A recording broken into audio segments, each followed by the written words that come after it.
Simon, let's start with equities. Pretty bad day, down around 6%. Is this knee-jerk or does this have more to go? No, I think obviously it's knee-jerk. Markets opening up to the news and the surprises that we had at the weekend. But if you look at Turkish equities compared to peers over the last 2 years, and there has been also some strong outperformance, whether it's Western European or Eastern European or EM peers for that matter. So some sort of a reaction is bound to happen in these sort of situations. And of course the sell-off in equities much greater than that in currencies and bonds. Yes, I mean, the currencies and the bond backdrop will be more determined by what's happening in global emerging markets in general.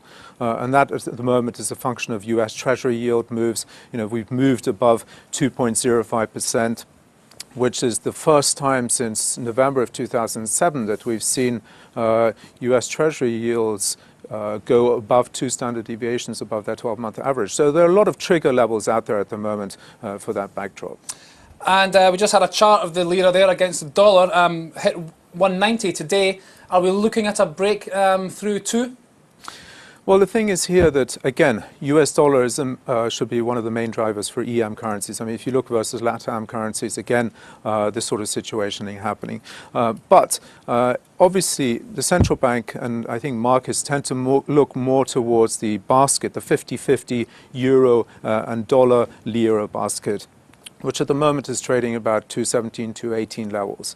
Anything above 2.15 is probably where the central bank starts to look at the issues, and it's not going to comment simply because of what happened at the weekend. But if we get protracted protests, which is not the general expectation at the moment, then obviously we'd probably see some reaction, verbal at least, from the central bank. Okay, and just to finish up, how significant is the breach today of 7% on the 10-year bond?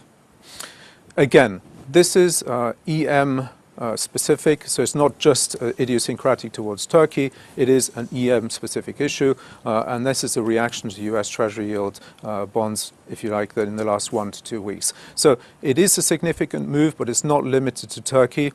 I think that we're going to see over the next few months for emerging markets in general some more spikes on the upside, given that the pressure on the US Treasury yield has been there. But we like emerging markets as a whole, we like emerging market bonds as a whole, and Turkey stands out there as one of the best fiscal stories, both in EM and developed markets.